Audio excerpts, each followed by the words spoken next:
Agora o Tardelli não vai poder dividir contigo, Nassif, meu Deus. O Tardelli, nós somos velhos companheiros de batalhas na pior fase da democracia brasileira, que não foi a do Bolsonaro, foi aquela que antecedeu o Bolsonaro. Né, Tardelli? Temer. Sem dúvida. Foi do Temer? Não é bem o Temer, o clima que se criou na imprensa de dedurismo, na população, de pegar quem estava de camiseta vermelha, foi a coisa mais horrorosa, foi o pré-fascismo aí em toda a sua intensidade, viu? O Nassif, Tardelli e Nassif. Então vamos fazer aqui um preâmbulo nesse tema de hoje, que é a questão da OPEP+, da entrada do Brasil. Perguntar para vocês aqui, Nassif comenta, e o Tardelli na sequência aqui, muita gente reclamando que o Brasil vai entrar, já foi, o governo já comunicou que eles vão, enfim, ver questões ali, digamos, de documentação e tudo mais. É importante o Brasil participar desse fórum? Começando com o Nassif, depois o Tardelli vai na sequência. Olha, a OPEP é uma das forças políticas mais relevantes aí, e entre todas essas organizações, G20, tudo, porque ela controla o preço do petróleo, né? Eu não sei até que ponto, e cada vez que ela segura a produção aí, aumenta o preço do petróleo, impacta o mundo inteiro, né? Eu não sei se o Brasil, no caso aí, eu não consegui analisar ainda prós e contras, né? Porque o Brasil é um país que está com produção ascendente. O Brasil caminha para ser aí um dos maiores produtores mundiais de petróleo, aí superando Dubai, aquelas regiões lá que lideravam, né? E o Brasil ele tem uma estratégia que vem lá daquele belíssimo plano da Dilma, ministra, que depois foi moralizado aí pelo Temer, que é de criar um fundo soberano aí para preparar o futuro e tudo, né? Então, eu não sei as implicações aí com a OPEP, de que maneira que isso poderia... E aqui também você tem também, abriram aí para a Shell, para outras empresas estrangeiras, a exploração do petróleo aqui. Então, não sei como é que ficariam essas nuances. Esses interesses aí, né? O Brasil é uma coisa... Ô, Tardelli, o que você pôde ver sobre esse tema aí da apuração? E daqui a pouco eu vou trazer aqui o discurso do Lula, na abertura ali da COP28. Olha, primeira vez que eu vi, Nassif, a história do Brasil entrar na OPEP, eu imaginei assim que o Brasil está comprando um Monza 85 em ótimo estado, certo? Sem uso, único dono. Me deu uma sensação de... Porque a OPEP foi um gigante nos anos 70, ela provocou a grande crise mundial depois de 29, né? A crise do petróleo. Eles se uniram, formaram um cartel. Então, já é algo que dói um pouco na gente fazer parte de um cartel. Mas o que não é cartelizado no mundo? Certo? O Brasil hoje, eu não sabia, é o maior produtor de petróleo da América Latina e produz muito mais petróleo que a Venezuela. Nós estamos produzindo uma média de 4,5 milhões. Né? A gente produz uma média de 4,5 milhões de barris de petróleo por dia. Isso é um absurdo de produção. Agora, eu não sei como é que é, porque a Petrobras é uma sociedade anônima, eu não sei como é que faz essa flutuação de preço. Você é economista, Nassif, você entende 1 milhão de vezes mais do que o Simi, que não entende nada de nada. Como é que faz essa flutuação de preço? Como é que a Petrobras vai alinhar os preços com a OPEP? Olha, agora nós vamos baixar os preços. Agora nós vamos aumentar o preço. Nós vamos desestimular a produção. Nós vamos estimular a produção. Eles regulam a produção, né? Regulam a produção. É o grande regulador da produção do petróleo mundial. E numa época em que, se no século XX a dependência do mundo ao combustível fóssil era absoluta, no século XXI a luta é para que essa dependência diminua e desapareça com o tempo, né? Eu também, como Nassif, eu não sei avaliar até onde isso é bom, até onde isso é execuível dentro da formatação da produção de petróleo do Brasil, até onde o Brasil vai corresponder com cota, como é que ele entra nesse cartel? Ele vai ser um ouvinte de luxo? Vai ser, o que ele vai ser, afinal? Isso para mim não é. Eu acho que nem o governo sabe muito bem o que significa isso. O problema é que, se entrar na OPEP, você tem que se sujeitar às regras de produção da OPEP. Então, se o Brasil precisar aumentar a produção, aí a OPEP dizer que tem que segurar para aumentar preço, o Brasil não tem essa flexibilidade aí, né? E a OPEP, além disso, tem uma baita instabilidade política, né? Você tem a Arábia Saudita ligada aos Estados Unidos, outros ligados... Só lembrar aqui que o Brasil foi convidado para a OPEP+, a OPEP Plus, né? Que é uma espécie de desdobramento da OPEP principal, que tem a Arábia Saudita, Irã, Iraque, né? Essa OPEP tem o México, Rússia, mais alguns países, eu não me lembro, asiáticos, né? E o Brasil está sendo convidado ali. Ô, Nassif, eu estou preocupado aqui. Se você, porque se você ficar aqui, depois do meio-dia eu vou ficar sem convidado. Então, tá. se eu liberar você aqui, você volta meio-dia, promete? Volto, apesar do prazer de falar com o Tardelli aí. Prazer foi meu, que maravilha. Fala, Tardelli. Ganhei vários. Olha, eu só de ficar aqui, eu já tenho 10 pontos de QI a mais. Só de estar perto do Nassif, assim. O Nassif já aumentou meu QI, assim, só por osmose. Osmose eletrônica, osmose virtual. Tardelli. Nassif, até daqui a pouco, então, meu querido. Tá aí, vamos lá, deixa eu colocar aqui o Tardelli na tela toda. Tardelli, agora você é meu. Agora eu vou pegar você. Gostou, né? Nunca, imagina, nunca tive olhos para outros. Olha só, o Fernando Bai está dizendo aqui no bate-papo, olha só, entrou na OPEP e foi a COP28. Na verdade, assim, foi a COP28 e entrou na OPEP. Você sabe que essa COP28, aliás, as COPs, de maneira geral, eu recebi aqui um texto do meu querido Luiz Marques, são patrocinadas por empresas de energia suja, né? A da Polônia foi patrocinada por uma empresa de carvão mineral, agora essa aqui patrocinada por petrolíferas. O presidente é também presidente de uma empresa de petróleo do Catar. Eu acho que assim tem que explodir realmente essa hipocrisia para a gente ver se as COPs começam a ser mais relevantes, né, Tardelli? Quero te ouvir um pouco. Eu acho que o discurso do presidente hoje foi maravilhoso. Foi um discurso que me emocionou, né? Porque foi esse discurso exatamente, ele desnudou as COPs, os grandes encontros mundiais que não resultam em prática alguma, certo? Todas as intenções declaradas, mas nenhuma intenção cumprida. Há um componente no presidente Lula de líder mundial que, por mais que as nossas caçandras fascistas aí neguem, Lula, ele é efetivamente o grande líder mundial do momento. Ele é o único líder mundial que pode chamar às falas os outros líderes mundiais. Estamos fartos de acordos jamais cumpridos. Estamos fartos de financiamentos jamais cumpridos. Ele fala em trilhões de dólares da indústria armamentista. Ele diz uma coisa no discurso dele que os nossos democratas e progressistas, companheiras e companheiros, irão ver.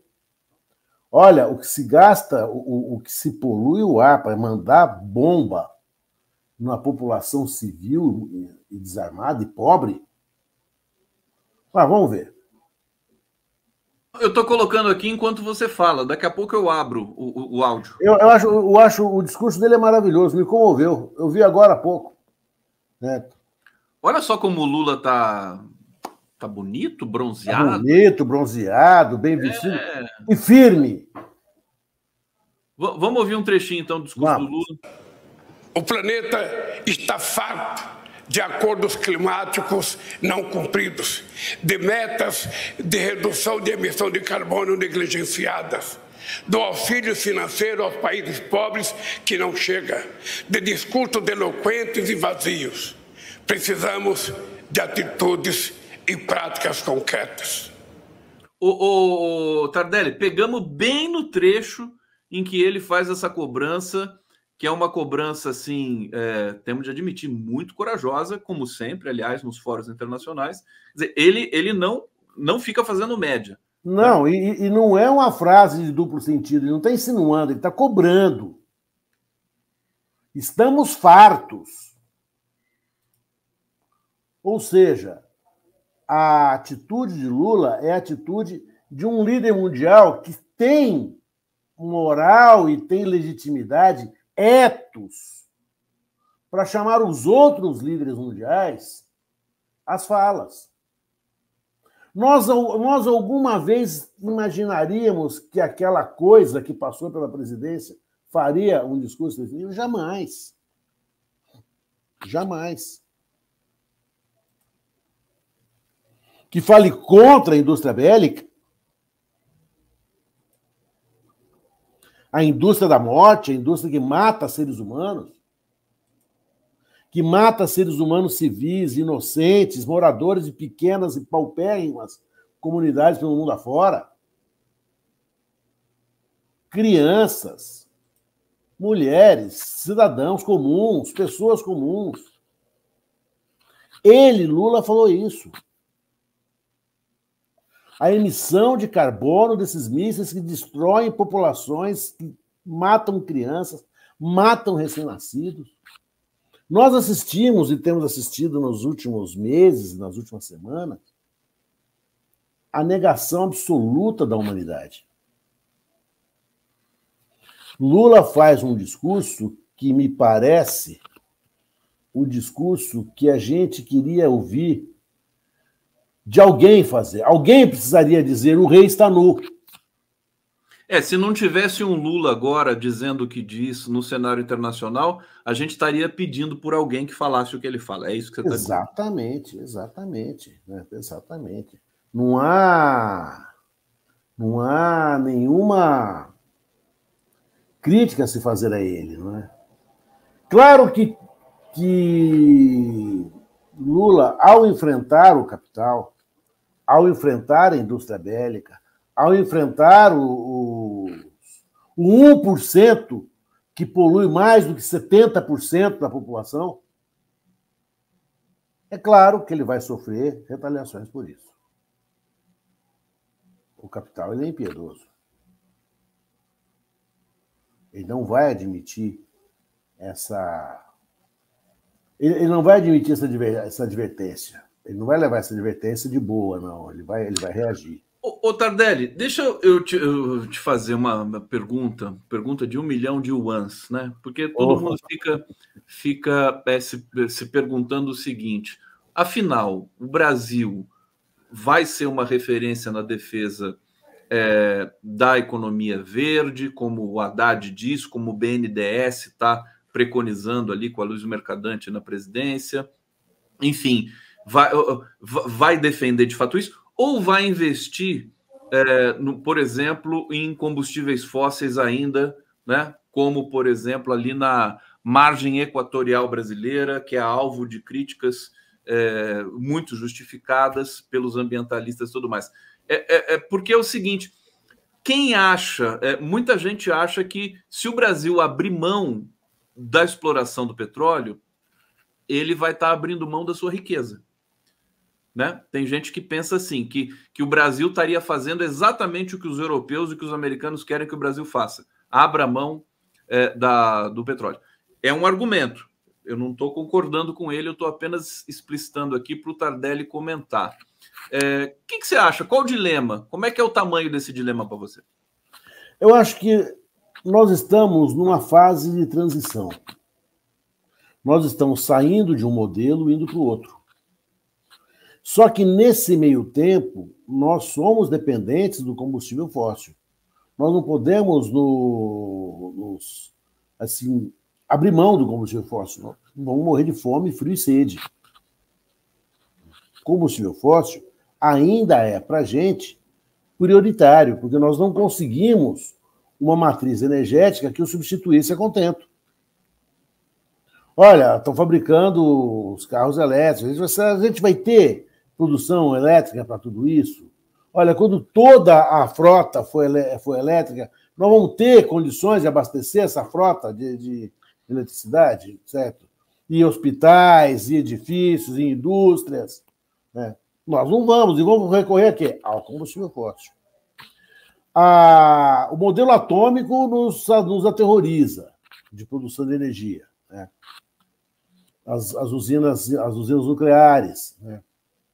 Não, eu acho que o Lula ele está numa posição que, ao mesmo tempo, é confortável, também ela tem as suas imensas dificuldades. Por exemplo, a população de gado no Brasil.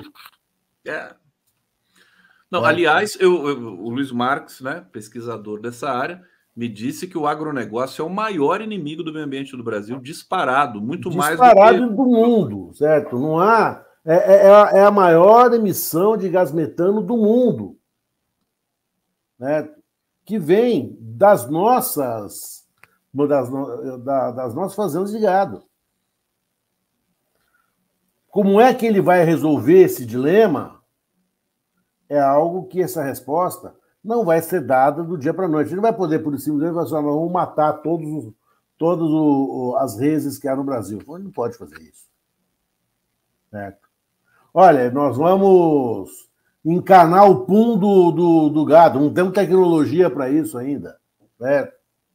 Um dia podemos até pensar em encanar esse pum, né? Em confinar esses animais, sei lá, fazer como fazer isso aí. Mas o fato é que agora, e o agronegócio é a grande commodity brasileira. A soja, a carne, né? Você já foi para Chapecó? Se houver algum morador de Chapecó nos assistindo aqui, Chapecó cheira a canja. Porque a gente... Canja, parece que estão fazendo uma canja numa panela vulcânica. Porque é a maior produção de frango, né? De frango. Eu sinto em Chapecó o cheiro que eu sentia na casa da minha avó, da canja que ela fazia, assim, né? É um canjão. Né? É um canjão. Como é que nós vamos resolver isso? Não sei. Há quem tivesse essa solução. Né? O agronegócio foi o responsável pela devastação da Amazônia. Né?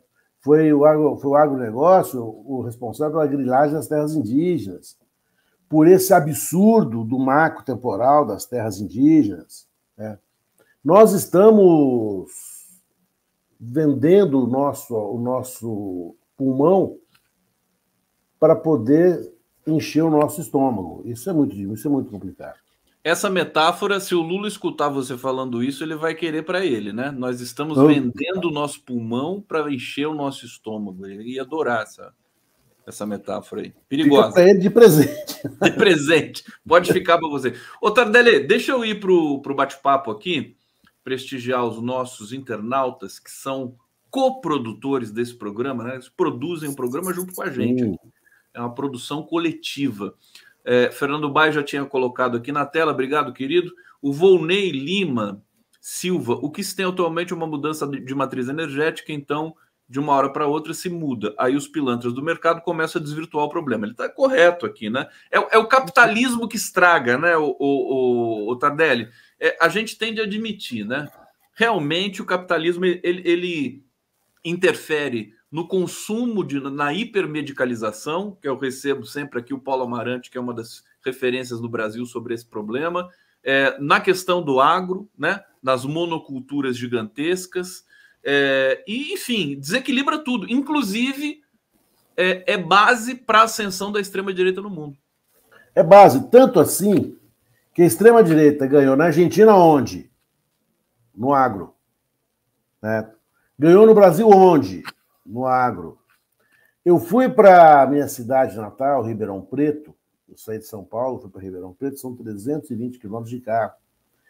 Você passa 320 quilômetros por uma infinita monocultura, Conde. O estado de São Paulo se transformou num imenso, infinito canavial. Dá dor de ver. O estado de São Paulo é cana, né? É cana, dá dor de ver. Você sai de São Paulo, vai a Ribeirão Preto, você dá 350 quilômetros no meio de um canavial. Infinito, infinito, infinito. Ele dobra em qualquer horizonte por onde você quer olhar. Esse agronegócio elege o fascismo. Porque esse agronegócio, ele é inimigo da cultura, ele é inimigo da preservação ambiental, ele é inimigo da educação. Ciência, da educação. Numa de um dos velhos amigos de Ribeirão Preto, uma pessoa que sempre foi muito delicada comigo, foi extremamente ríspido, extremamente mal educado, porque é a forma que o fascismo tem de cortar o debate. Né? Você é uma besta. Pronto. Não há mais debate a partir disso. Certo? O Milei ganhou na Argentina onde? Certo? Ganhou na região do Agro. Certo? Chegou a ter 70% na região vinícola dos votos. Então, o agro, ao mesmo tempo em que ele é um produtor de commodities, ele é também um produtor, ele é também um inibidor do progresso, da cultura, né, da democracia, porque ele tem uma visão muito... Talvez o nosso Nassif poderia dizer isso muito melhor, quase feudalista do processo de produção. Sim. Eles não chegaram a um capitalismo mais inteligente, num capitalismo da social-democracia, por exemplo. Eles estão ainda no capitalismo, no pré-capitalismo do século XVIII.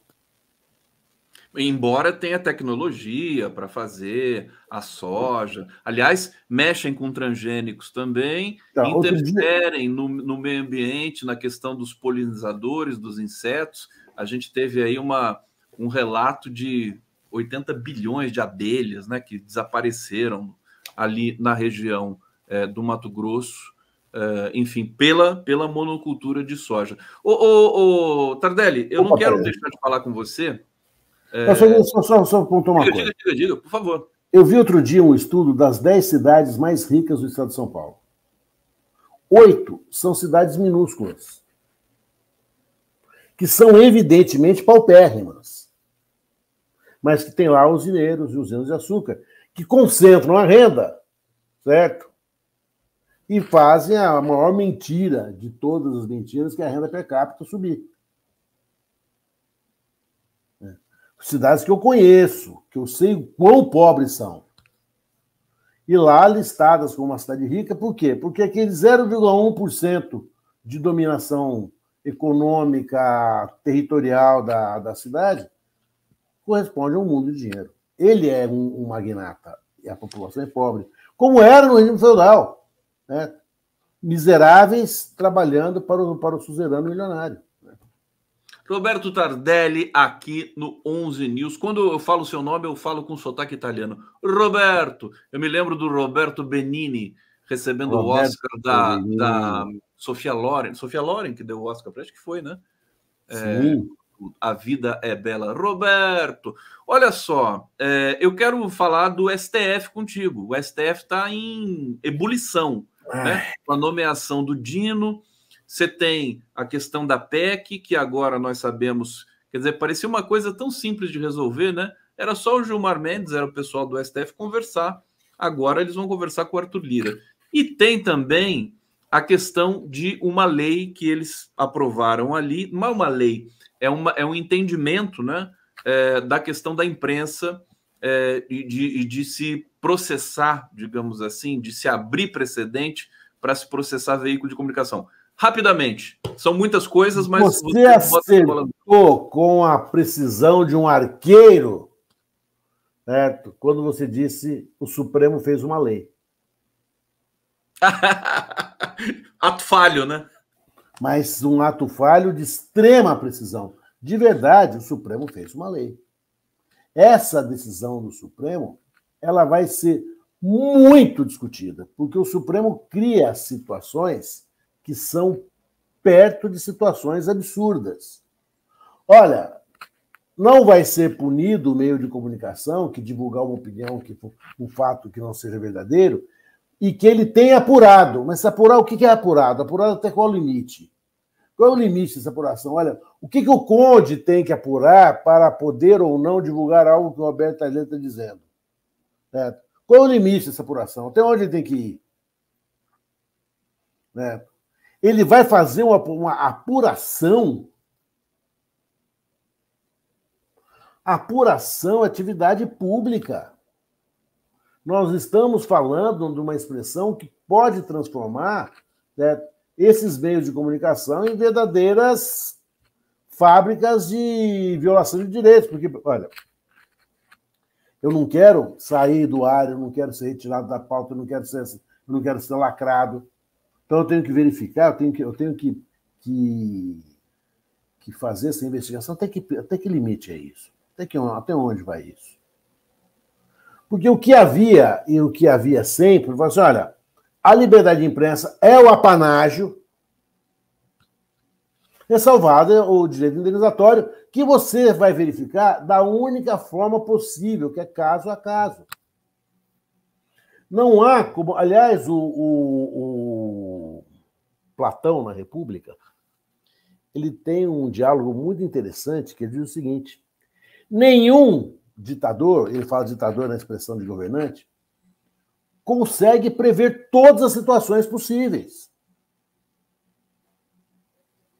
Aí, não há como você exigir isso de um governante.